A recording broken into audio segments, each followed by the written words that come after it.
Hi everyone, thanks so much for coming today. Thanks Jill, that was a very generous introduction. And thanks for doing the tech bow, I really appreciate it. I'm not very good at doing that myself. It's been a real pleasure being here, and I'm really excited for this opportunity to share my work with you. And I'm looking forward to chatting with you more about it. So as Jill was saying, today I'm going to share some material from my book.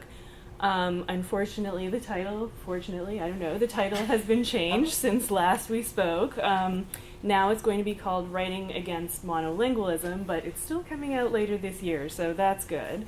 And as Jill was suggesting, this book is a study of contemporary translingual poetry. So I use this term to designate poetry that uses more than one language and that's specifically engaged in contesting the dominant monolingual paradigms that form the cultural condition of the poem's production and reception. So throughout the book, my aim is to describe the varied ways in which translingual poetry denaturalizes and interrogates monolingualism. So the book is specifically concerned with contemporary North American poetry, and given that, one of its primary interventions is to frame monolingualism as a particular form and vector of racial and colonial violence, and as a point of connection between contemporary neoliberal multiculturalism and the settler colonialism that subtends it. So in other words, while many studies of monolingualism focus on European nation states, my book really seeks to explore the meanings and forms that monolingualism accrues in settler colonial contexts. So of course, as Benedict Anderson reminds us in Imagined Communities, it was paradoxically in the American colonies that the equation between language and nation, in other words, the ideology of monolingualism, was invented. So before I launch into the specific talk for today, I wanted to sketch some of the arguments that I'm not really going to get to talk about in case that's something you'd like to discuss in the Q&A afterwards. So there's a very important component of the book, which is a series of arguments about personhood as it's theorized in poetry, and I just wanted to kind of give you a thumbnail of that because it will come up a little bit in some of the examples that I'll talk about later, although I'm not really going to describe it very much at that point. So my book grapples with the forms of personhood that are associated with the lyric I and the ways that this I is contested, rewritten, and avoided in contemporary poetry. I draw upon the socio-historical insights of critical race theory's studies of legal personhood and also on the formal precision of the new lyric studies' analyses of lyric personhood. And what I argue is that translingual poetry's ability to evoke a historical voice that's not associated with personhood makes it uniquely suited to the representation of colonial violence, whether that violence is taking place in the past or in the present. I argue that in withholding personhood from certain speakers, translingual poems are able to describe and contest narratives of erasure without minimizing their impact by suggesting that past injustices have been overcome. So in many cases, we see the sort of restoration of victims to lyric subjectivity. The poems that I look at do not do that. So the poetry I read in this book is specifically not lyric and tends to largely avoid the I. And my argument is that in doing so, this poetry attends to the differential distribution of personhood. So these avoidances or strategic engagements with personhood take place through the use of languages other than English, and I argue that this poetry, in doing so, is constructing its own theories of the racialization of personhood that really attend quite carefully to forms of life that are usually held outside of legal or literary forms of personhood. So there are kind of two specific field-based interventions that I'm making. The first in the field of contemporary poetry and poetics, which is generally structured by a divide between lyric and experimental poetries, although this divide is heavily criticized on both sides as kind of a critical fiction. But in general, the debate kind of goes that lyric poetries are concerned with the effect of the person and the personal. Experimental poetries criticize that kind of obsession with personhood, rejecting it as kind of individualistic, apolitical, and so on. What I want to do is attend to the effect of the personal in poetry that seems to be largely impersonal. And in doing that, I'm trying to reframe critical conversations in order to ask what's at stake in depicting the non or the not quite person. And my contention there is that the New Lyric Studies, although it's very concerned with the effect of the person, has largely posited an abstract, colorblind personhood that's inattentive to the ways in which personhood is racialized. So I'm working to kind of correct that tendency by looking at specific poetries that intentionally mitigate the effect of the person in their attentiveness to racialization. The second intervention I'm making is that there is this growing body of critical work attending to the problem of the person in fields like critical ethnic studies, critical race theory, law and literature, and so on. A lot of this work, when it turns to literature, turns to prose fiction to find examples that parallel what's seen in case law. However, even in the 1980s, theorists like Barbara Johnson were arguing that the law shares much more with lyric. On the one hand, she pointed out that law and lyric share a central question, what is a person? But on the other hand, she pointed out that law and poetry share an excessive formalism. So she argued that there is kind of a much closer meeting between those two.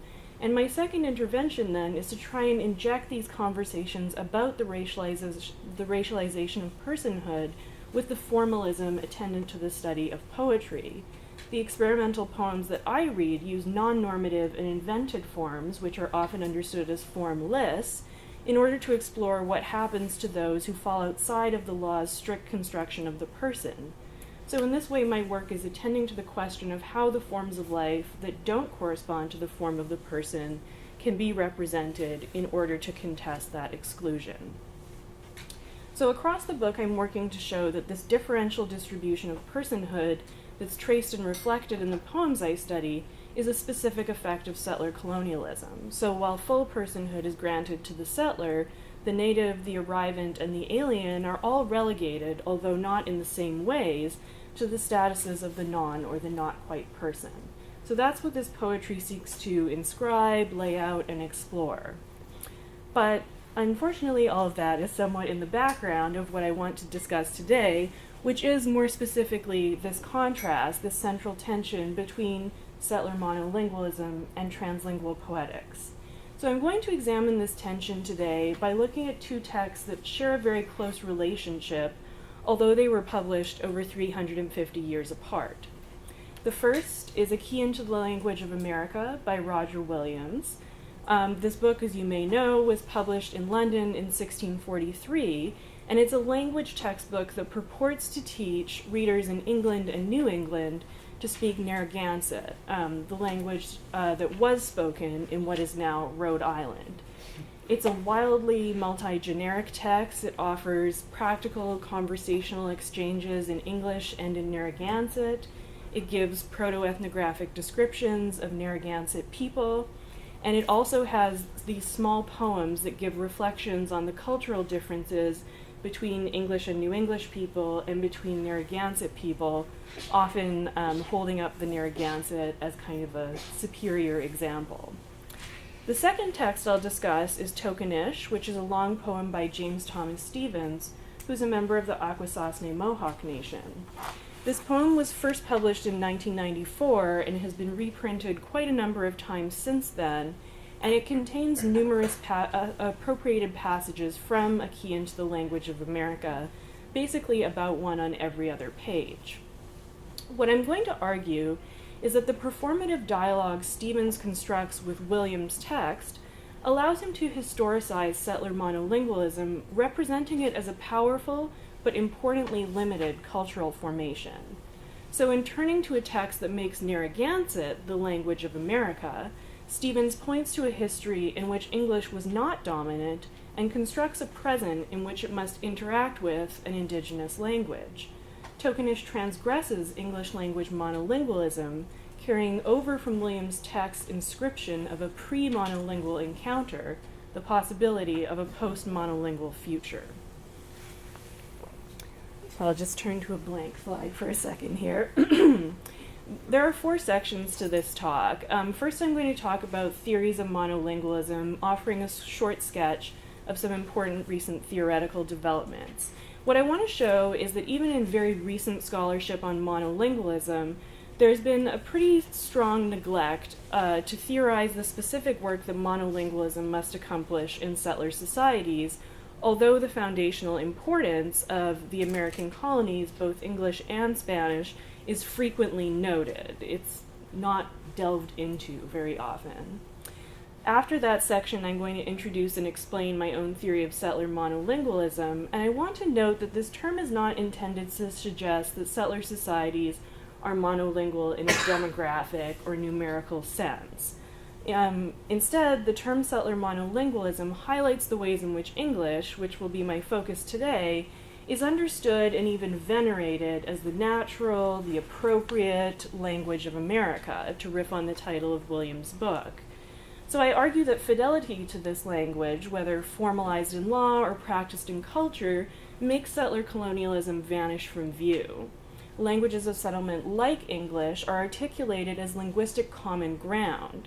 They overwrite and obscure indigenous presence and primacy, and they push language that are coded as immigrant to the cultural margins. The third section of the talk will consider Williams' text, drawing out its language ideologies. I'll focus on Williams' abandonment of Latin as a structural and grammatical model, and his emphasis on the practical use of Narragansett as providing an important pre-monolingual model for thinking about poetic transgressions of settler monolingualism. That is, what I'll argue is Roger Williams' text allows us to understand monolingualism as a powerful but importantly limited cultural formation. It's one that has a before and that has an after. As the grip of monolingualism appears to loosen in our own moment, texts like this one remind us of the multilingualisms that have always been there. In the final section of the talk, then, I'll turn to Stevens' poem Tokenish as an example of translingual poetics and as a contestation of the settler monolingual paradigm. I'll show that this poem complicates the familiar opposition between mono and multilingualism, in which monolingualism is aligned with tradition, and multilingualism, as a facet of multiculturalism, is aligned with contemporaneity. What I will show is that Stevens' performative dialogue with Williams' 17th century inscription of Narragansett makes monolingualism appear as the recent and limited formation, one that's not only new, but whose time has come to an end. So, Section 1, Monolingualism. While scholars across different fields, from linguistics to education to literary and cultural studies, note the monolingual bias or the monolingual habitus of particular social and cultural locations, remarkably little attention is paid by literary scholars to monolingualism as a social and cultural formation. This makes it hard to see and to remember that monolingualism is more than a numerical designation. It's more than an actuarial term. As the Germanist scholar Yasemin Yildiz has recently argued, monolingualism does not describe the singular presence, but the specific privileging of one language, and, as we know, of one specific dialect. In other words, monolingualism is not a description of what exists, it's an ideology. It's a structuring principle that touches every aspect of social life. Monolingualism shapes how we understand ourselves and our units of belonging. That is, it constructs and naturalizes a homologous relationship between mother tongue, ethnicity, and nation. It tells us that we possess one true language, our mother language, and it tells us that this possession links us organically to an exclusive, clearly demarcated ethnicity, culture, and nation. Integral to the foundation of modern nation-states in Europe, monolingualist ideologies produce singular national languages as powerful measures of who belongs in a given society and who does not. In this way, monolingualism describes the processes that might be more vividly captured by the processual term monolingualization. That is, when we think of monolingualism as a structuring principle, it becomes clear that monolingualism entails the social engineering of more monolingual subjects, more monolingual communities, and more monolingual institutions, including academic disciplines and departments. Here we might remember the attention devoted to schooling practices in Benedict Anderson's Imagined Communities.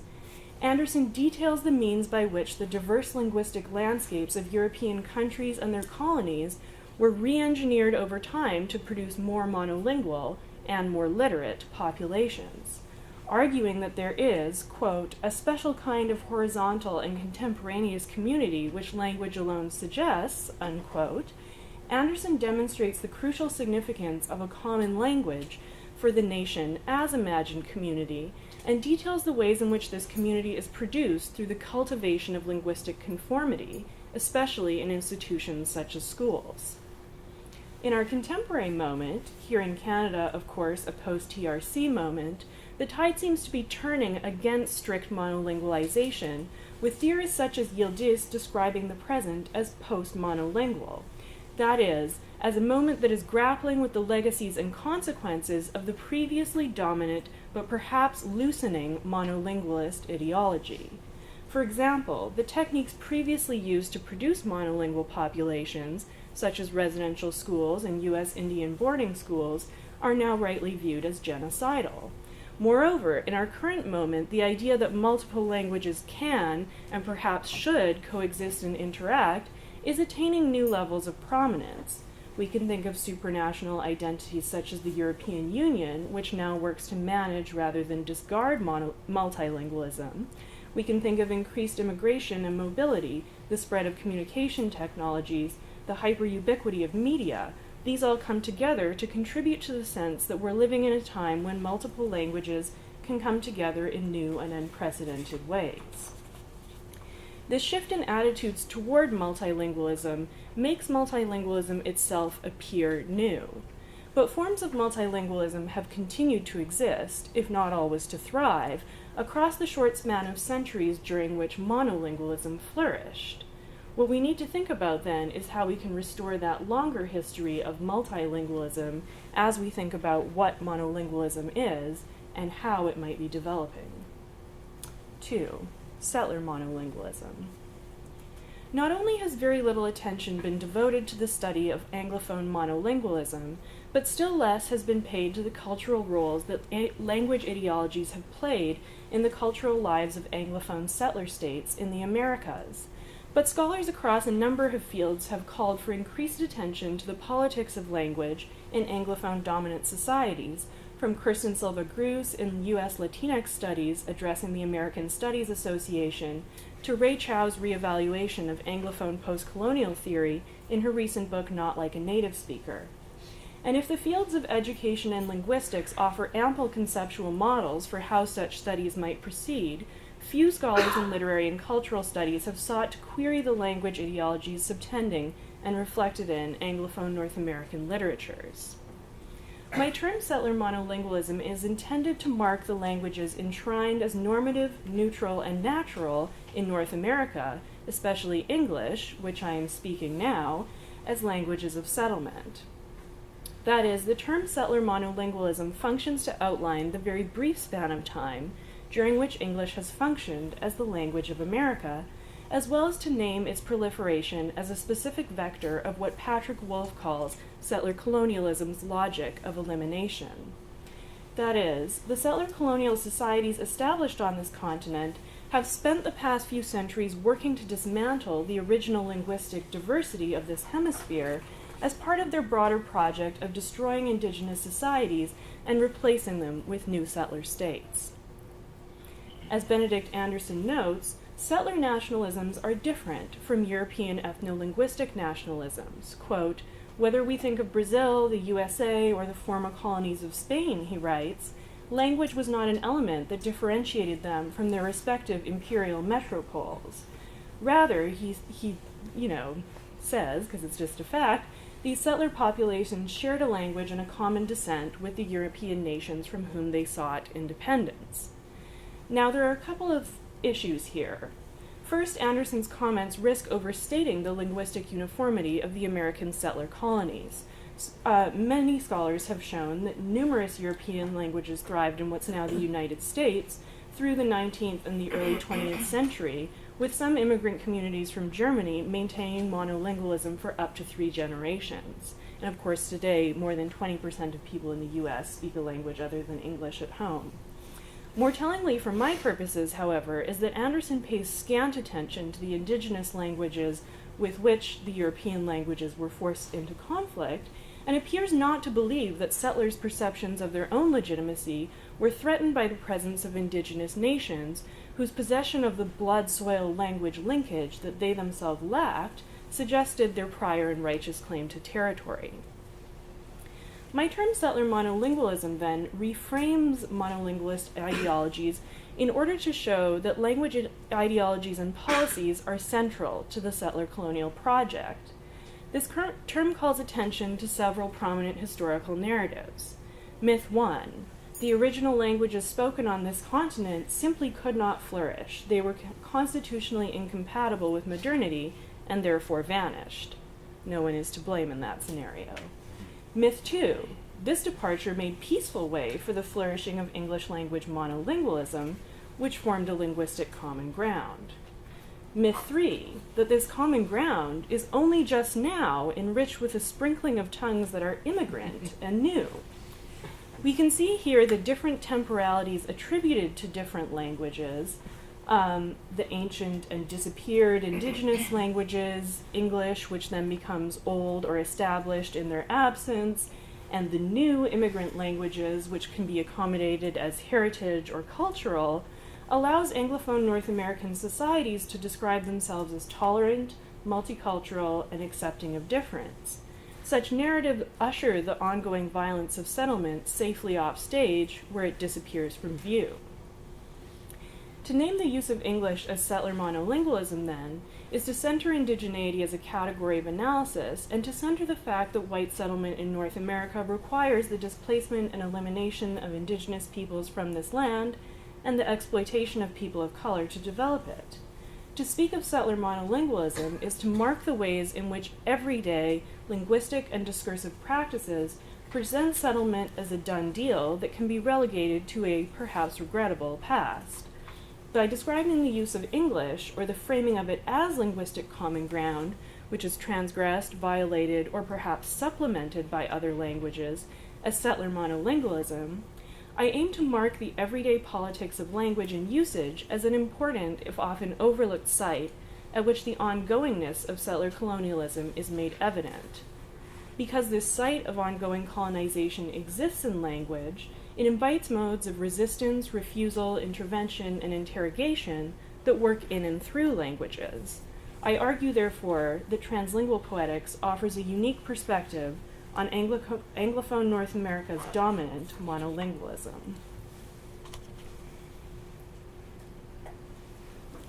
Okay. Section 3, Translingual Poetics 1. While the term multilingual is generally positioned as the alternative to monolingual, multilingual is increasingly critiqued as a concept because it simply describes the coexistence of languages in spaces and time and is largely silent about the relationships between them. I use the term translingual, which has gained currency in applied linguistics, transnational and diasporic literary studies, and composition and rhetoric, because it describes the capacity of languages to interact, influence, and transform one another. As Suresh Kanagaraja, one of the primary theorists of translingual practice in applied linguistics, argues, the term translingual allows scholars to move away from the mono-multilingual binary and to recognize a range of competencies across as well as within languages. Translingualism is generally understood as a set of strategies by which writers engage with diverse linguistic codes in ways that are context-dependent. Translingual practice does not simply flout established norms and dominant institutions, but negotiates these social constraints in relation to writers' competencies and repertoires. Unlike the term multilingual, which is often associated with dominant multiculturalisms, the term translingual typically describes critical, oppositional, and importantly, survival practices. For example, literary and translation studies scholars Lydia Liu and Ruth Spack describe translingualism as a practice that encodes processes of domination, resistance, and appropriation. From the very different perspectives of Chinese literature and Native American autobiography, they attend to what Liu calls the condition of translation, examining the ways in which authors self-consciously situate texts in relationship to different languages, criticizing the different levels of power afforded to each. Liu and Spack argue that translingual practices allow authors to rework the language in which they're writing, using the resources of another. The most visible literary studies of translingual writing, however, engage the term to analyze novels, using it to describe the works of authors who do not write in their so-called first or maternal languages. These tend to be studies of greats. We can think of Joseph Conrad, Vladimir Nabokov, or Ha Jin.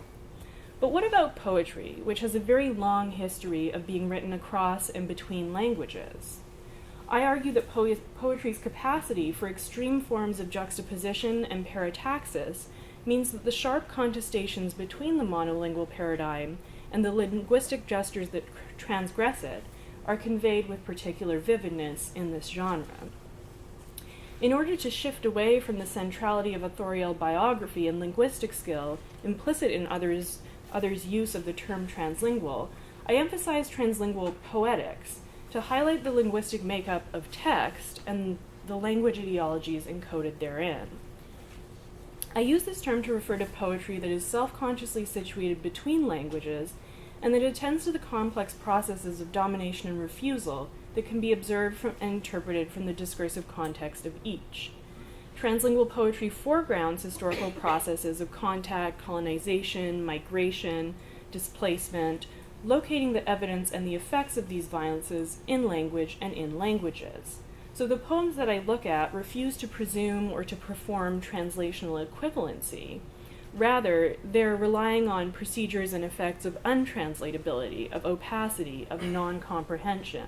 So this poetry is not addressed toward an in-group of speakers who can nimbly move across languages and between registers. Rather, the effect of reading, and I think for many of the authors, the effect of writing, is to encounter what one cannot understand and to grapple with it. In this way, I see this poetry as recording what Indigenous studies scholar Jody Bird calls colonial cacophony.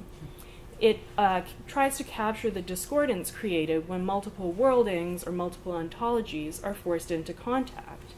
Translingual poetics documents this dissonance, creating careful comparisons between the experience of Indigenous people, diasporic communities, and arrivants, a term used by the poet Kamau Brathwaite to distinguish African-descended peoples in the Americas from settlers and other migrants.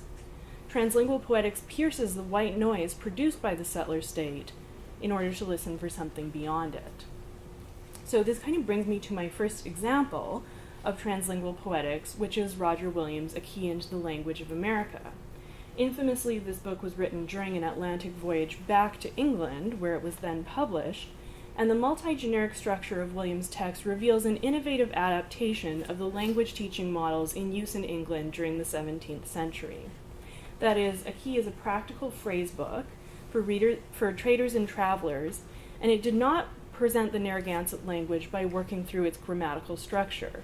Rather, the key responds to the exigencies of pronunciation, the necessity of idiomatic phrases. That is, it responds to the necessity of spoken rather than written communication. The key is fairly popular with early Americanist scholars. The past decade or so has seen the publication of 1 or 2 articles a year analyzing its forms, Roger Williams' motivations for writing, the role of New England religious and political rivalries in shaping the text. Alison Stanley, for example, argues that while Jesuits working in what's now Canada and others in New England, such as John Eliot, tried to shoehorn Indigenous languages into the template of Latin grammatical structures, the key at least appears as unique, eschewing these structural patterns in conventional language pedagogy in favor of what Williams called implicit dialogues, presented in parallel columns of English and Narragansett, which were supplemented by prose descriptions of Narragansett culture and lifeways, and poetic reflections on the differences between English and Narragansett cultures, which tend to decry English hypocrisy and celebrate the Narragansett alternative. Another recent article by Nicole Gray examines the unique relationship between orality and print in the key, arguing that it situates its readers as prospective speakers of Narragansett, ushering them from printed page to spoken interaction. In this reading, the encounter between New English colonists and Narragansett peoples assumes literary form not by way of mimesis, but by way of a materiality manifest in the form and shape of print. In my own published work on this text, I similarly attend to form looking at the implicit dialogues, which you can get some sense of here. You can see there are some questions being asked back and forth between two speakers. So the ways in which these are structured as paired lexical columns is of great interest to me, and it's one of the most important features that links the two texts I'm discussing today.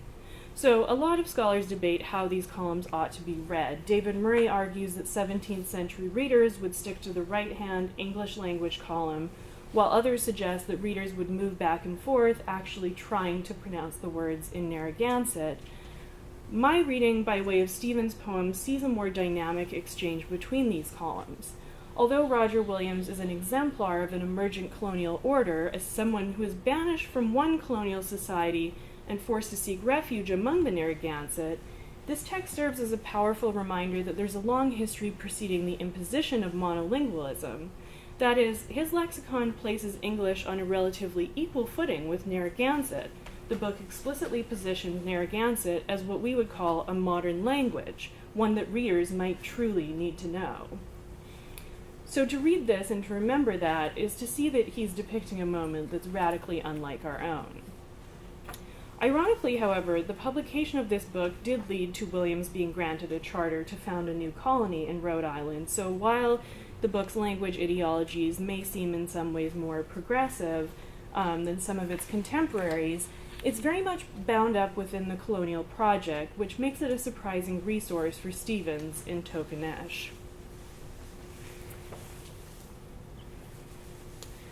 So this brings me to my final section, Translingual Poetics 2. I want to pivot then to consider the work of James Thomas Stevens, a poet, a member of the Akwesasne Mohawk Nation, which straddles the border between upstate New York and Quebec. Although perhaps not a familiar name, Stevens is very well regarded, kind of a writer's writer. He's published at least 8 books and chapbooks, and each of these focuses, to some extent, on issues of colonization, memory, and intimacy, particularly queer intimacy. Although these themes very much relate to his own biography as a gay Mohawk man, his poems tend to examine different historical moments and sites, ones that are often not directly connected to himself, to his people's history, or that touch upon queerness in ways that are, we might say, queer. This is the case for Tokenesh, which focuses on what is now Rhode Island and on encounters between Narragansett people and English colonists in the 17th century. What's most surprising here, I think, is that Stevens is a fluent speaker of Mohawk and English, but he has chosen in this poem not to write using his own language, but to turn to a text representing a language that is no longer spoken, the language of another nation, in order to raise questions about the roles of language and translation in settler colonialism. So he could just as well have written a poem in English and Mohawk, but he has deliberately chosen not to do so. So the poem Tokenesh is approximately 40 pages long, and it's rooted in the lyric's characteristic relationship between a you and an I. Tokenesh depicts encounters between colonists and indigenous peoples, doing so through the idioms and structures of language and translation. From the very beginning of the poem, it's clear that it's concerned with translation. The title, most obviously, is not in English, and the poem begins with an epigraph specifying that Tokenesh is a command in Narragansett whose meaning is wake him. Within the next few pages of the poem, numerous other words and phrases in Narragansett appear, and when Stevens eventually provides an attribution, it becomes clear that all of these are taken from a key into the language of America, and that in waking the Narragansett language, the poem will accomplish its project of bringing it back into circulation. So it's going to be kind of woken through poetry. So although he's not Narragansett himself, Stevens does have a quite well-established relationship with the Narragansett people. He was a graduate student at Brown University and sought Native American student groups on campus. However, at that time, there were not any. So he turned to the local Narragansett community for fellowship and support and worked with a youth leader. As a fluent speaker of Mohawk, he was especially struck by the loss of the Narragansett language and by the difficulty of community development in its absence.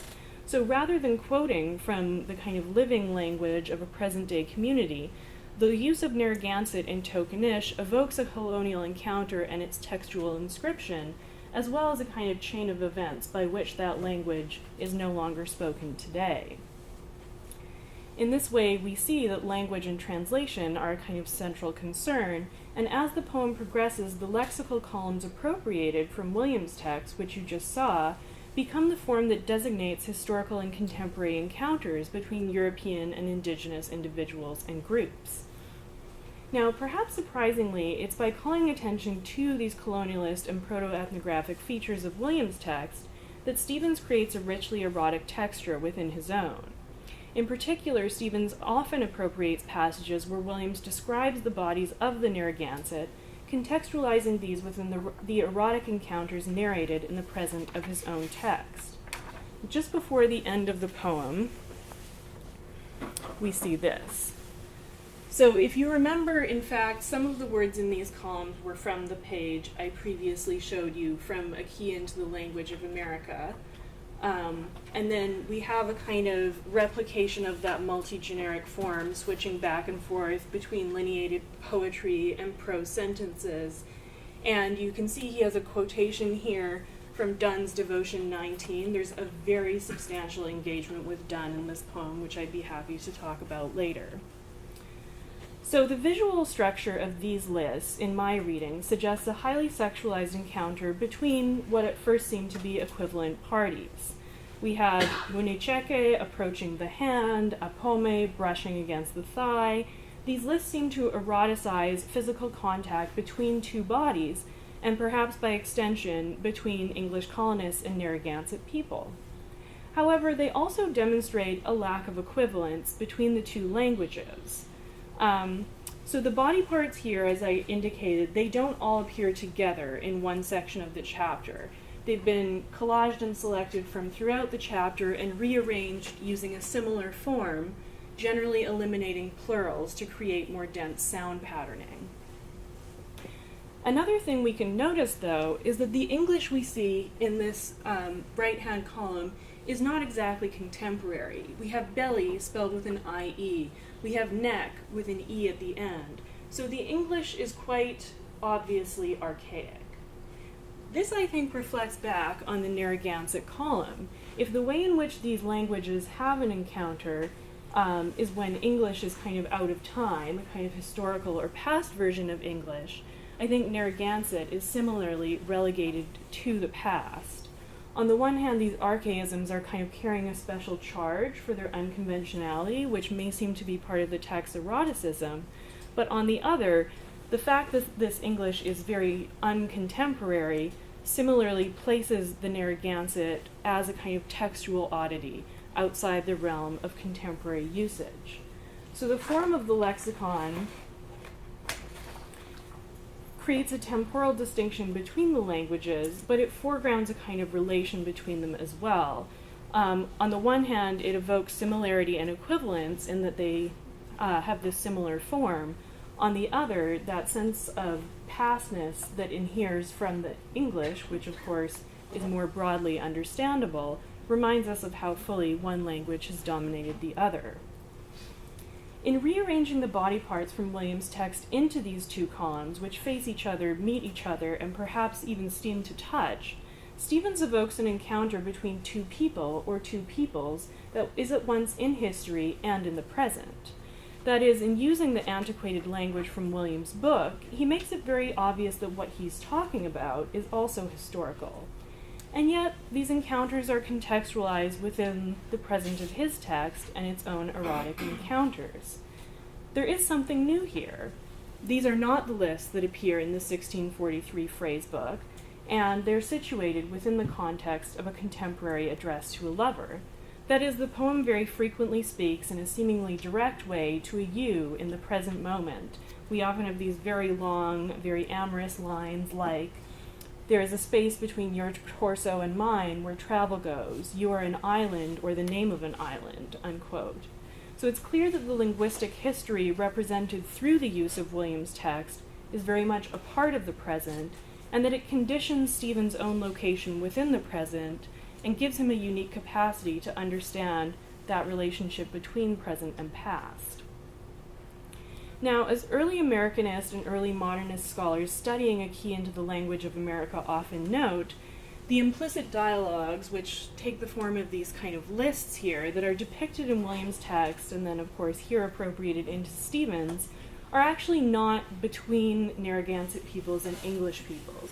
That is, dialogues take place within each column, but do not move across them, so that the questions and the answers are within a single language, and then they're replicated on the other side of the page in the other language. Stevens maintains the sense of separation between the columns, but as you might have noticed, he reverses where the italics are used. So in the 1643 printing, we have italics for the English language, and in his text, we have italics for the Narragansett language.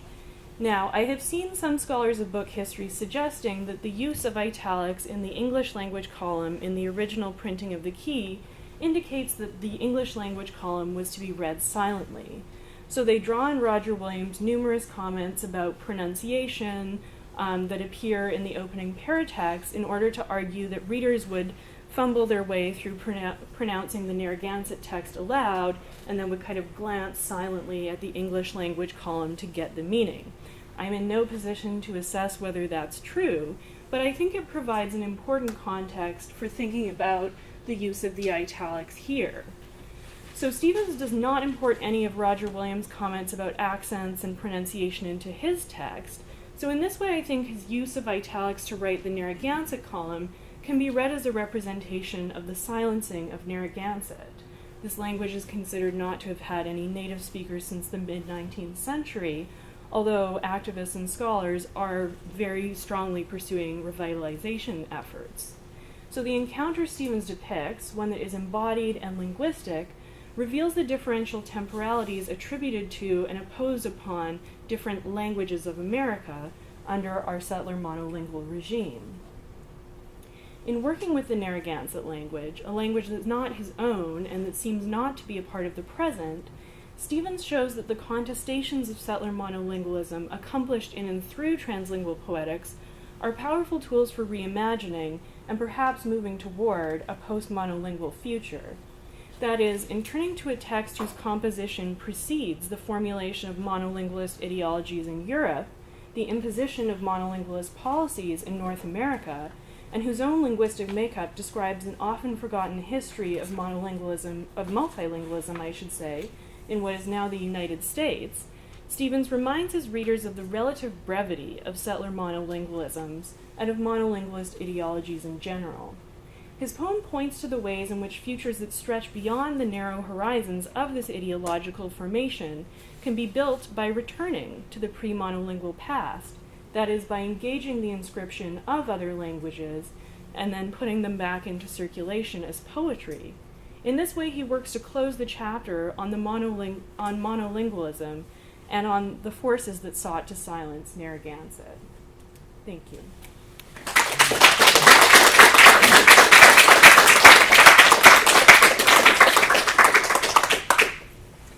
The floor is open for questions. Thank you very much, Sarah, for that talk.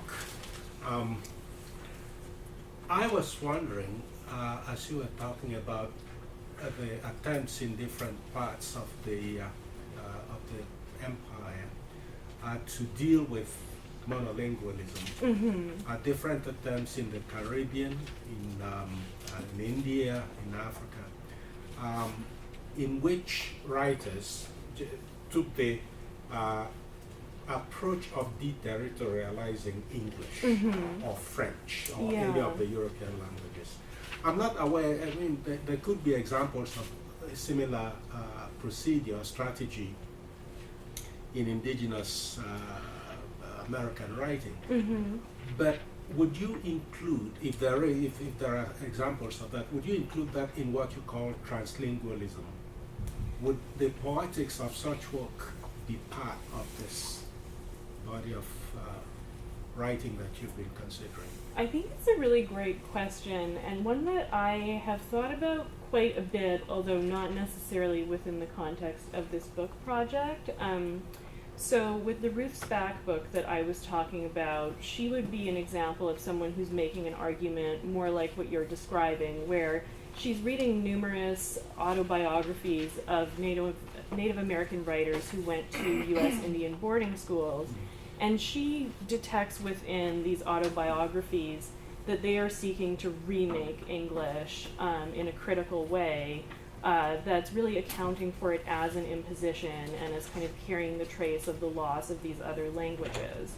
Joy Harjo and Gloria Bird make a similar argument in their anthology, Reinventing the Enemy's Language, and they have a really beautiful introduction that kind of talks about how, of course, it would be wonderful if we all wrote in our own languages, but, you know, there are many historical reasons why that's not possible, and English is the tool we have, so we should reinvent it to depict our own realities and to undo some of the hierarchies implicit within it. Those are very compelling arguments to me. Because I have sought to focus on poetry that is very kind of vividly colliding languages, they don't necessarily fit within the framework I'm describing here. But certainly when I teach this material, I kind of contextualize them alongside one another as different ways of grappling with how one can contest monolingualism.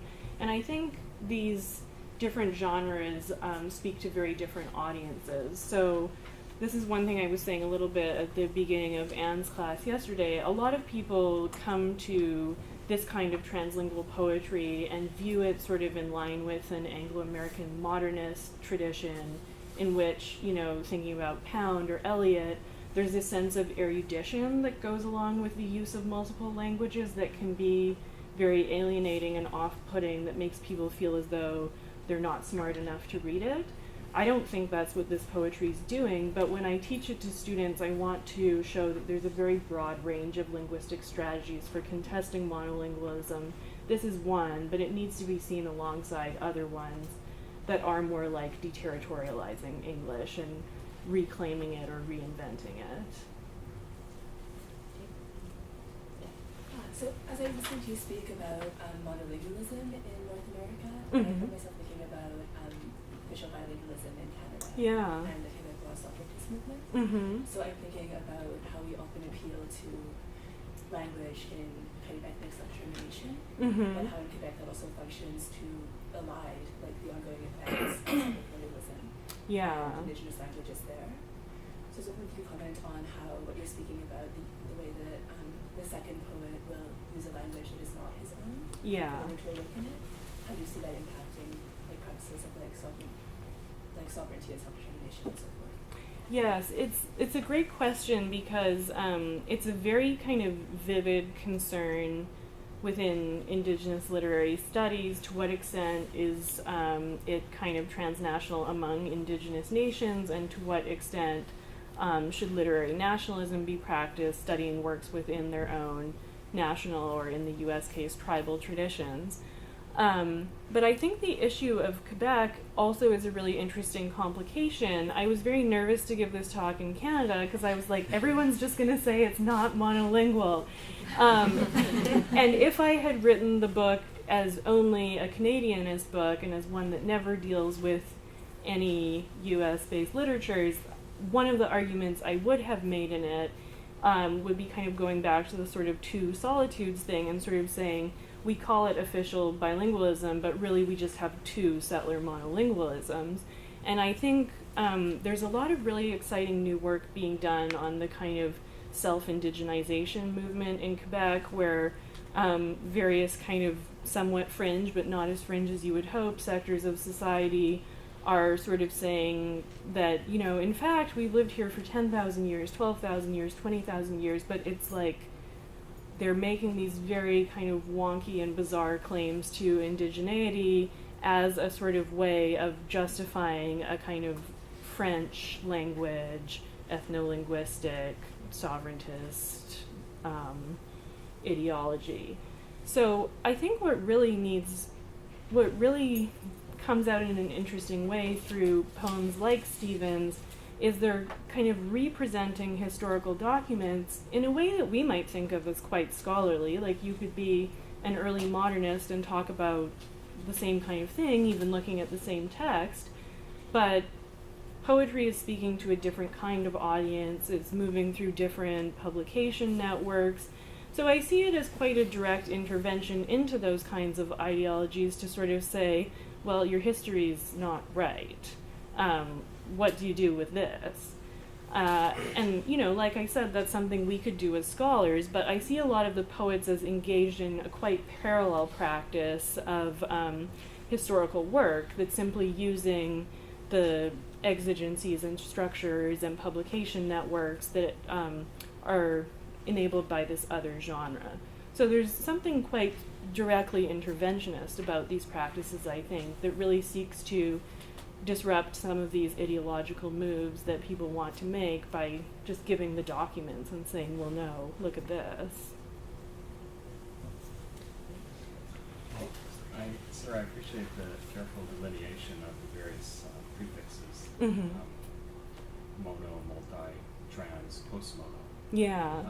And I like in particular the way you said that the mono isn't a description, monolingualism isn't a description but an ideology. Right. Which makes me wonder, well, then what's the ideology of translingualism? Yeah. And I want to ask you to speak a little bit about that in terms of, you know, if I sort of play through what I think some of the implications of this work is outside of the field that you're in, it seems that it would disrupt any kind of institutionalization. That kind of translingualism would make for a certain kind of communication model in which the kinds of modern institutions we know might not be able to have the same kind of integrity from the nation state Right. to the university itself. Yes. Which leads to the specificity of my question. It seems that this is a challenge to the emergence of comparative literature in North America, and really that the kind of models of comparative literature would not be able to stand with a true translingualism as you're theorizing here. Is this also then a challenge to comparative literature? I really like the way you're raising that question, because I think part of the answer is yes, but basically there are two different disciplinary models of comparativity that I draw on in my work, and one is coming very much from comparative literature, thinking about language, thinking about literary traditions, thinking about literary forms, and seeking to engage them in cross-linguistic comparisons. But the other is coming from comparative ethnic studies, which, as I'm sure you all know, arises out of the social movements of the 1960s as an interdiscipline in the United States. And what I find quite compelling about bringing the two together is, on the one hand, you're able to be very attentive to the literary concerns, which in many ways can be kind of opposite to what comparative ethnic studies seeks to do. On the other hand, you can do different kinds of comparisons that are not wedded to the nation state, to languages as national entities, that seek to describe the ways in which power and privilege are allocated, and to see that as something that can be, you know, very intimately depicted through language and literary form. So in that way, it's not so much that I want to challenge in the sense of upending, but I want to think about comparativity in perhaps a broader or just a slightly different way. When I see the work that people who are in comparative literature do, I don't find that it sticks to those kind of strict disciplinary formations where, you know, I pick national literature A and I pick national literature B and I talk across them. Some people do that, but there's usually a bit more to it, right? So I think what I want to do is operating along a similar axis, but also speaking to groups that could not be recognized within that kind of a paradigm. How would it kind of shift things if that was sort of the central focus? And I think that's kind of where your question about translingual comes in, because translingual doesn't talk about sort of the additive capacity of learning more and more languages. It speaks to how people are forced to move between languages and to move between registers of languages. And that's what I find compelling about it. It's very attentive to usage, and it's very attentive to the conditions of usage. That's how it's theorized in applied linguistics, and that's really what I find compelling about that term. I actually wanted to ask you that you presented those lists first in Narragansett and English, or Stevens does, and you were talking about the erotics of it. Yes. But I was wondering about the violence of it, because in Yeah. the Williams piece that you had, the body was dismembered. There was a quote about dismembering the body. And so I'm just wondering about the dismembering, the waking as remembering, and what kind of body gets reassembled. Right, and here, of course, we can note that part of what is being described is the Narragansett terms for white people and black people. So there's quite a vivid language in this part in particular about race, as well as about kind of naming all the body parts. It's also about naming kinds of bodies here, too. I think Stevens, looking across his oeuvre, is very excited about eroticizing violence. I shouldn't just say I think that. That's just a fact. If you read his other poetry, it's a lot more vivid than it is in this one. He has a series of poems that each one is a very short, very pretty lyric, but they cycle through the tortures that these Jesuit priests were put through as they were killed, I believe, by the Huron. And they're written in like very, very rich, super erotic language. I think for him, part of what eroticism allows is a sort of reframing of these violent histories where the dynamics of power and control can be manipulated in different ways. So rather than sort of seeing power as something that always comes from on high and squishes people below, it's something that's more kind of mobile and more easily manipulated. In this poem, I think that comes out a bit less. We can see it in kind of a sense of dismembering and remembering, as you were indicating, or in the sense of kind of face-to-face encounter that these lists suggest. But in his other work, it really becomes a way of kind of working with what has been sort of left to you and kind of taking back the terms of how that can be done. Thanks so much for your paper, which I found just fascinating. Just a quick follow-up to this list question, and then I have a real question.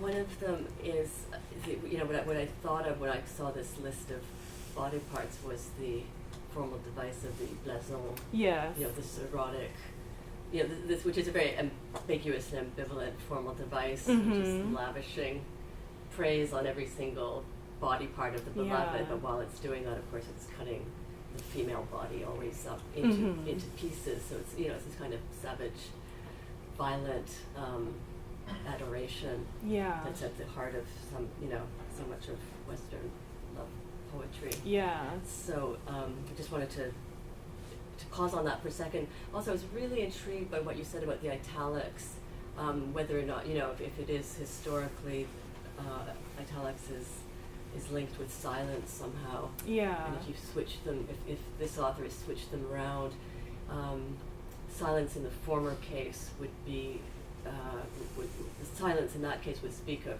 English as being the default language, so it doesn't have to be. It can be silent because it's in the background. Yeah. Whereas italicizing this language shows that silence itself is can be active.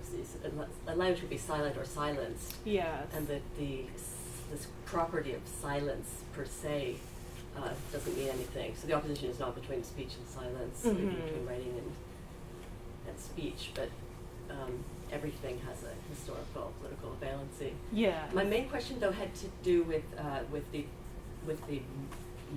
concept of monolingual, and if it is a stable or sedentary term. Yeah. Because as you've been talking about it, it's within the context of settler colonialism, which where it makes a lot of sense. But I'm just thinking about the present, which you were gesturing to, where the nation state is certainly alive and well in many ways. Yes. But supervening upon that is the one wouldn't call it transnational, we'd have to call it multinational capitalism, Yes. i.e. globalization, Mm-hmm. which doesn't only operate by way of settler colonization, No. right? It builds on on centuries of that, but it also has extractive means of plundering the earth, Mm-hmm. which doesn't involve settlement per se, right? Right. So it's a kind of new form of colonization, Mm-hmm. and a new form, and accompanied with it is a new form of monolingualism, sort of the rise of this globish, whatever, Yes. English, which has a global dominance now, Yeah. which seems to be, perhaps similar to the ways in which it dominated before, but perhaps also different. I mean, Yeah. so does it's often stupidly called globish, and all the ways in which English has become the lingua franca Yeah. of the whole world. Does that change the paradigm at all? Well, if I can answer by way of an example, I don't know how many of you saw the Super Bowl in 2014, but there was a very interesting commercial played during it, a Coca-Cola commercial that went viral and got many people very excited, and it translated America the Beautiful they translated it 7 times plus English. And it was translated into languages that seemed to have kind of strong socio-political resonances. So it was translated into Spanish, it was translated into Arabic, it was translated into Tagalog and Keres, the various other languages. I talk about this a little bit in the beginning of my book to say that although it seems to be radically multilingual and to really sort of celebrate difference, in fact, what you hear when you listen to it is America the Beautiful. Even though that is included only in the sort of opening, "Oh, beautiful for spacious skies," the way that the music is engineered, it doesn't matter what the other languages are. So even though it appears to be a radically multilingual text, it still ultimately supports a monolingual paradigm by positioning these other languages as sort of heritage or supplemental or cultural. And it equates the ability to celebrate America in this case with this sort of pleasure of participating in capitalism as symbolized by drinking Coke. So I found that to be a very interesting document, and one that produced a series of very interesting reactions from the sort of hashtag Speak American response, where people claimed they were going to boycott Coca-Cola and got very upset, to discussion boards of community members who spoke the languages, sort of criticizing how bad these little girls' accents were when they were singing, and you couldn't even tell what they were saying because they were obviously not native speakers.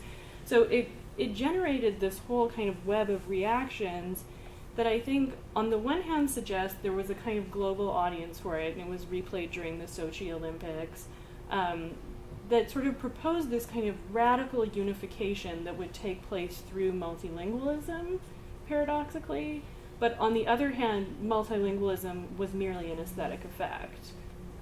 What was truly unifying was drinking Coke and sort of hearing a familiar melody. So I think there are some very contradictory ways in which monolingualism seems to be changing, but I read it as a kind of entrenchment. That there's sort of room for surface variation that can be deployed, whether aesthetically or commercially or whatever, but ultimately what seems to be happening is a kind of digging in of a certain commonality that's often symbolized by English, even if English is sort of epiphenomenal to it. Yeah, I guess what I'm asking was, because I would entirely agree that monolingualism is being entrenched, but whether, this complete monoculture of English, which, multilingualism doesn't even seem that much at play anymore. Everybody just automatically speaks English, and English itself, the English language, has been affected by that. Mm-hmm. Just a language of business that everybody has to speak, and everybody can speak, and there's a way in which the English language itself has become, all there is. Is that the same kind of monolingualism, or which isn't with reference to any other language really anymore?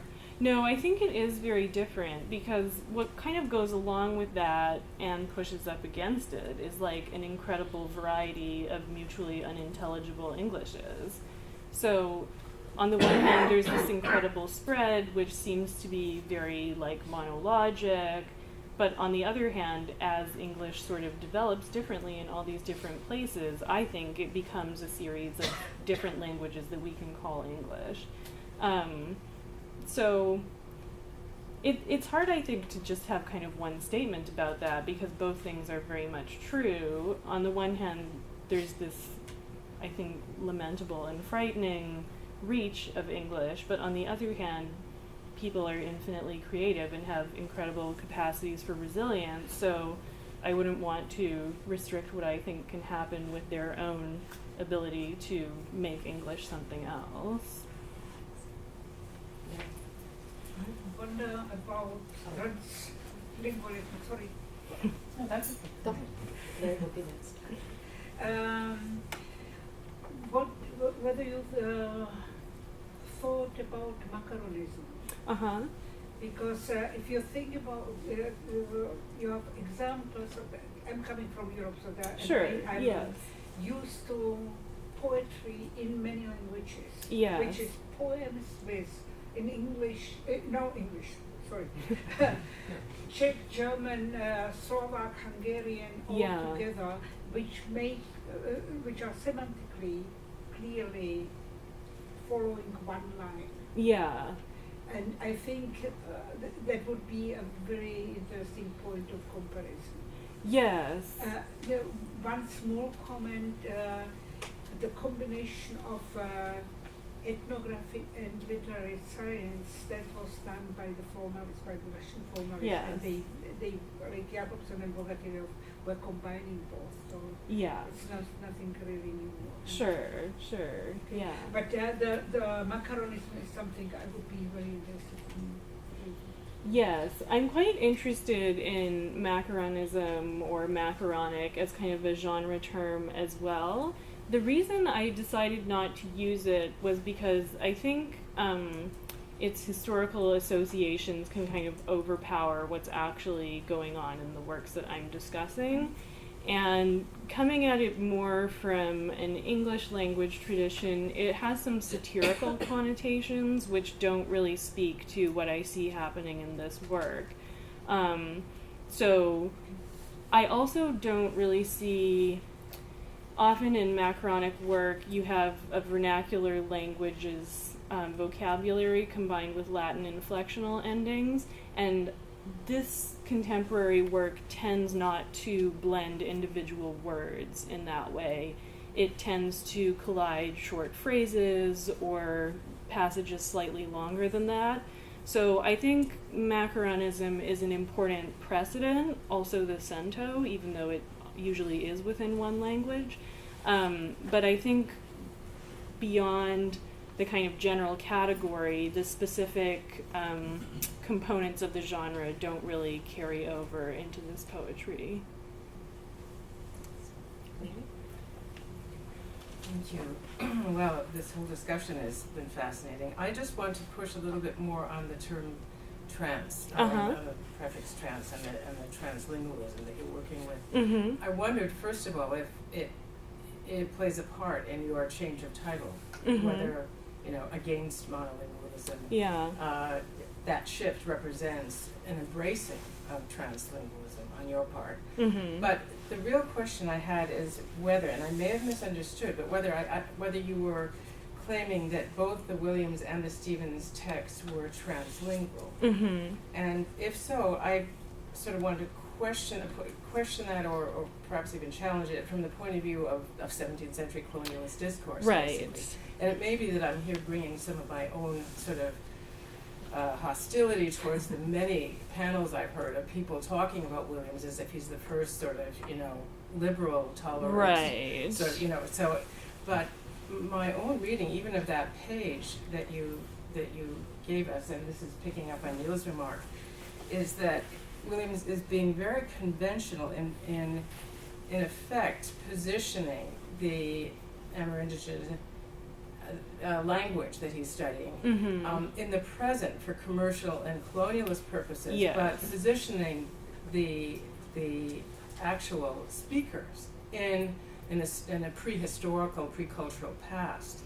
So that the sort of temporal differentiation that you were talking about with regards to Stevens is there in Williams' text, and it makes, from my point of view, the Stevens even more painful and more elegiac. So I was wondering if that's something you would be interested in bringing out, or whether it's something that the idea of translingualism sort of resists or rejects. Yeah, that's a really helpful question. Thank you for phrasing it that way. I guess to speak just to your first point about the title, it didn't really have much to do with my own thinking about this. It was more just the press saying, like, you have too many long words and you need some shorter ones. So, okay. I did that. But in terms of your questions about whether Williams is an exemplar of translingualism in the way that I'm using it, I think the short answer is no, and I can see how for Stevens he works very well as a resource. But I wouldn't want to necessarily extend what I see in Stevens as being in evidence in Williams, because I agree with you, it's quite tiresome to see the sort of invention of him as a kind of great hero. There's a kind of tinge of a white savior complex to a lot of that scholarship that I think he may be in some ways more palatable than some of the others, but whereas, like, John Eliot wanted to translate the Bible into Massachusetts for one colonial purpose, as you're saying, Williams wanted to enable people to speak Narragansett for another. So there are differences between them, but where does that get us, right? And I think I like the suggestion that there's a kind of element of elegy already in the Williams. I think he doesn't entirely place the Narragansett in the past because, of course, he's kind of living among them, so it's very complicated rhetorically to have both of those things at once. But I think by making them exemplars of a kind of purer Christianity and a kind of earlier and less hypocritical relationship to God, I think there's a temporality implicit in that. So I certainly see that part of the separation he's tracing between, Narragansett honesty and English lying or whatever does seem to kind of, he's certainly not suggesting they're like prelapsarian or something, but there's somehow like a closer or a simpler quality that he's finding in the Narragansett. It's very interesting to see kind of what Stevens takes and doesn't take from him, and a lot of it is the form and the vocabulary, and he chooses very little from the other passages to carry across. So that's why I wanted to emphasize, some people have kind of regarded this text as being more like a more indebted to what was then modern language pedagogy, like how to speak French in particular. And I'm not familiar with the kind of broad literature on that, but I do see that he wants this to be useful and practical. And I think that is quite a radical way of thinking about how to depict an indigenous language in an English language text, even if in the Williams there's a lot more around that sort of is siphoned off in Stevens' appropriation. Just one other thing, and Sure. this is just picking up what Neil was getting at, and that is that the statement on decapitation and dehanding is part of a discourse that represents First Nations violence as part of a pre-historic sort of savagery. Yeah. Which ultimately is a way of disguising and displacing, colonial violence. So I think in that sense too, it's not only both prelapsarian and sort of pre-cultural. Yeah, I think that's right. Yeah. Will and then Corinne.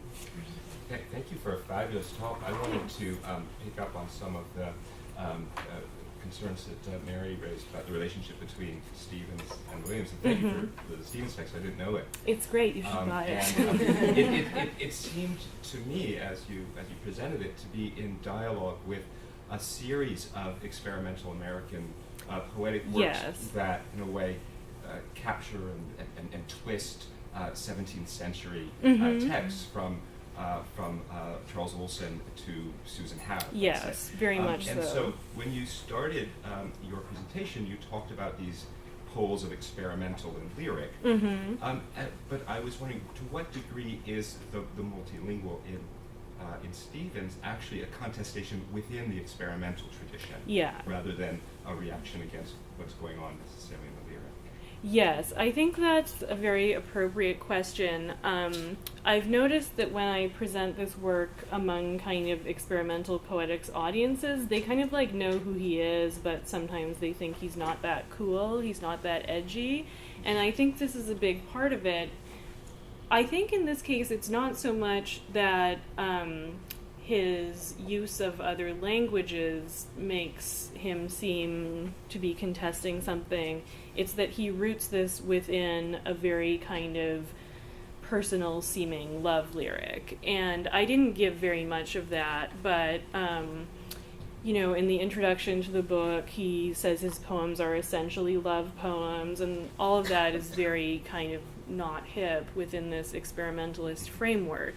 So I think in turning to the 17th century text and turning to the other languages, he can be classified in a kind of genre sense very firmly as a sort of experimentalist. But if we look at the parts that seem to be in the poet's voice, that's where a lot of the contestation occurs in my reading, which actually I think is very similar to Howe and Olson. They both also have quite a powerful lyric eye. So, you know, I think there's a lot of kind of weird social dynamics to who's allowed to do that and who's not among literary communities where most people are still alive. But I think with him, I see that as kind of the main source of the transgression of that kind of American experimentalism. Right? I have a question about methodology. Yeah. I understand that what you're undertaking, please correct me if I'm wrong, because also actually to literary textual analysis, but I understand that's what you do. Yes. So my question is that in relation to, you know, the subjects of research, or say, you know, if we're talking about indigenous languages, where, you know, I'm sure you know Linda Tuwai-Smith's book, Yes. Indigenous Methodologies, where there is a lot of thinking around in which way does actually precisely that framework of research methodologies contribute to the non-recognizability. Yes. Indigenous methodologies is where technology methodologies. Yeah. So that this is a question about methodology, but also positionality, like in which way, because another of Smith's point is obviously in which way to ask the question, which way does research serve, who does it serve? Yes. Serve. Yeah. So does that make sense? So Yes, combined it question does. of methodology and positionality. Yeah, I mean, I can start by talking about my own positionality. As Jill was saying at the beginning, I'm a practicing poet as well as a researcher, and that's really kind of how I come to this work, is as someone who is a participant in the communities that I'm writing about, as someone who is published by some of the same presses as the people I'm writing about, as someone who invites these people to read in series that I curate. So there's quite a kind of close social network in that sense. And I know with Tuhi Y. Smith and various other people, there's a kind of description of the need to be responsive to a community. I would say that's the community that I'm primarily responsive to. So not a community that's delineated, say, linguistically or culturally or nationally or whatever, but a kind of peer community of people who are doing writing right now. That's who I want to kind of speak to and support through my scholarship. But in terms of methodology, you know, it becomes quite challenging when one wants to do a project like this one that includes so many different languages, because there's absolutely no way that I'm going to learn how to speak all of them and translate them in a capable way and whatever. But I think what's very striking about this work is, as I was saying in the beginning, it's really not trying to speak to an in-group, or if it is speaking to an in-group, it's circulated to a much wider group beyond that group. So often what I'm trying to describe in analyzing this work is actually how these other languages read to someone who doesn't understand them. And sometimes that's me drawing on reviews from people who don't understand them, if actually in this instance I do. And sometimes it's me being the one who doesn't understand, drawing on reviews or other scholars from people who understand it well and can kind of convey the content. And that's very important to me, because within the communities that this work circulates among, it's often the case that the audience comprehends only partially. And I think it's very important to have an account of that. How is language working if we don't understand what it says? And that's why I do kind of speak more specifically about poetry, because it allows us to talk about the visual dimensions of language, the sonic dimensions of language, page layout, things that convey meaning even though it may not be semantic. So I think part of what this work is doing is seeking to, move through other kinds of meaning. Is there an affective meaning we get from a word we don't understand? Well, how is that true? Is it because it's from history, so we feel like we miss it even though we don't know what it is? Those are some of the kind of approaches and questions I'm trying to ask. Thank you. Yeah, sure. Fantastic talk. Thank you. I work a little bit with these 17th century phrase books, and I was sort of interested in how this poem makes visible the radical sort of shift of entrenchment and erasure of language, and I think it's also that the mise en page that the contemporary poet takes up in presenting, and the term is Chadwick Allen's, a trans-indigenous relationship to the language.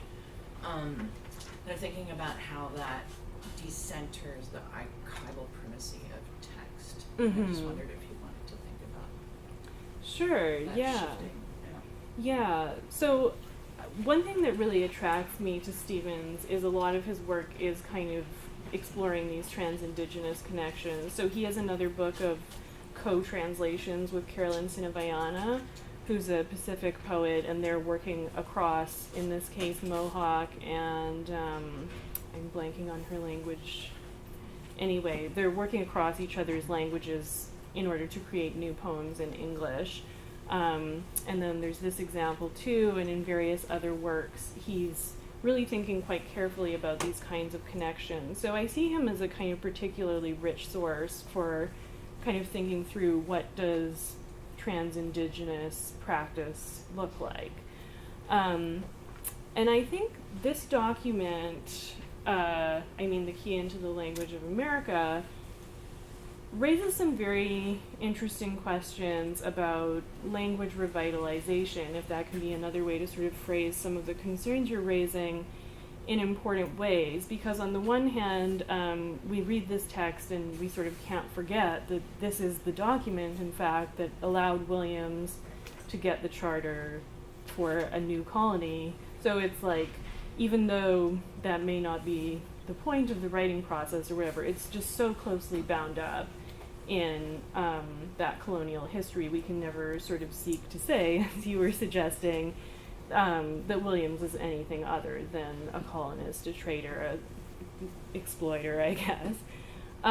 But I think, especially with a lot of these East Coast indigenous languages that have some kind of a written tradition, the value of these documents is quite ambiguous.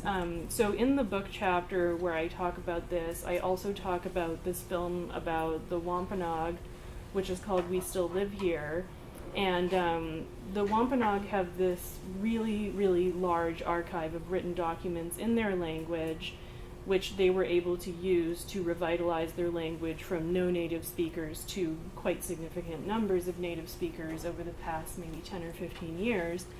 And I think that's basically what's being attempted with Narragansett now. This document from Williams is by no means the most important among that archive, but it still plays a crucial role as a kind of lexicon, as a source of vocabulary. So even though these documents have this quite sordid history, they have this other kind of value as well, in that they enable something to come from them almost in spite of themselves. And I think that's kind of how I see Stephen's engagement here. You know, we don't want to valorize Williams, but on the other hand, what does he allow us to do? Thank you so much for your talk. I guess the way that I've been understanding monolingualism is not so much that it's a privileging of one language over another, but it's also the process by which languages are bound off from each other. Mm-hmm. A kind of making discrete Yes. of languages. And I guess my question is, you know, once that's done, Mm-hmm. the work of, you know, nations becoming modern or whatever, I'm curious about how it's possible to even recuperate a kind of non-monolingual language. And so a few times in your talk you spoke about, you know, listening beyond like the white noise, Mm-hmm. or kind of a return to a longer history of multilingualism that's Yeah. already there. How is that, I guess, what would that look like? How is that possible? Well, I mean, for me, a main way it looks like is poetry. I see poetry, but not only poetry. We could think of, you know, super bestsellers like Junot Diaz's work as doing exactly the same kind of thing. And actually, in many ways, there's quite a vogue for it right now, is sort of thinking about how do we find inscriptions of non-normative language practices. It's a very, very popular pursuit. I think where, you know, your question sort of leads is there's this kind of problem of scalability, right? Like, well, Stevens has turned away from it in his poem, but what does that change at the level of the state? Well, nothing, but that's not what poetry is, right? So I think in my work, what I want to attend to very closely is what are the things people are doing, but not to kind of impose a different kind of scale and ask them to be something they aren't, because by that measure, they're always going to fail. But I do often put them into dialogue with language revitalization projects where that's appropriate. And there actually is a very powerful link where people are able to form new ways of speaking out of what these documents have left. So whether that's something that ever receives, say, state support, may not really be a relevant question for those communities because they're creating language nests, they're raising children as native speakers, even if there haven't been any for multiple generations. So I see a very kind of dynamic set of social practices. I'm interested in the kind of art poetry versions of them, but it does extend quite a bit beyond that into things that would be more kind of studied by ethnographers or something like that.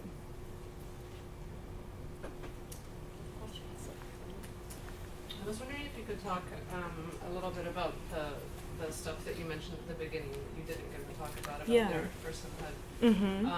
And I'm interested in the ways that you talked about the lyric personhood being impersonal. Those are the forms that you're interested in. And I was thinking in particular of Claudia Rankine using the you throughout. And it's not so much a you to draw in the reader as much as to speak to a community who from whom she's gotten these stories and then is telling them in a way that moves away from the personal. So I just wanted you to talk about depersonalization in relation to some of the language issues that you're talking about. I assume that you bring those two things together in your work. Yes, very much so. And I think Rankine is a very interesting way to kind of get into that, because even with that small shift from I, which seems to be embodied, seems to be kind of declamatory, seems to have a certain kind of force of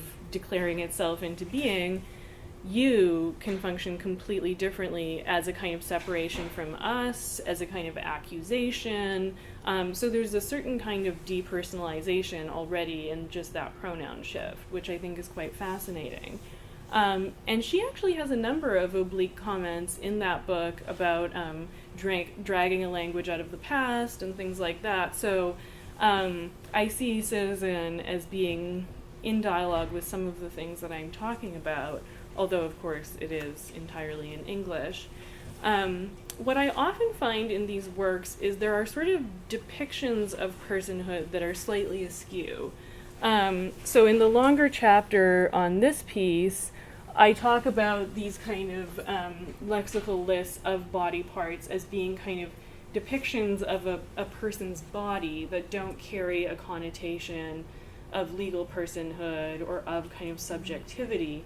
So I look at all these moments when there's a sort of attempt to depict something like a human form that is still being kind of held outside of that lyric personhood as kind of signaled through lyric speech, as ways of sort of thinking about the limits of personhood and wanting to sort of show what exists beyond them. So here we might have, for example, a kind of Narragansett person and an English person, but neither of them is sort of adding up to a poetic I or a poetic self. And I think that emerges especially in the places where it's contrasted against the very strong I speaker in the text. So that's kind of one of the ways that I'll trace it. In some of the other poems, like Norbese Phillips' work, she will very deliberately evoke a speaking I in English and then contrast it against these kind of particulate, almost non-linguistic sort of phatic utterances that are seeming to come from other languages.